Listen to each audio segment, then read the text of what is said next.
Hi teachers! In the previous videos you received all the information you need to bring CoderZ into your classrooms.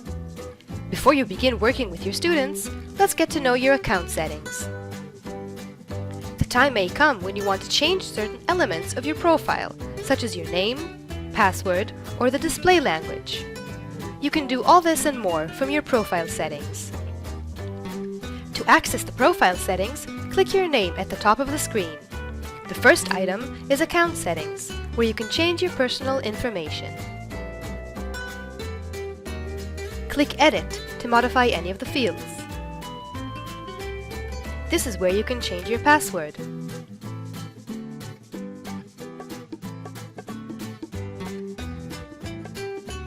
There are additional options on your profile.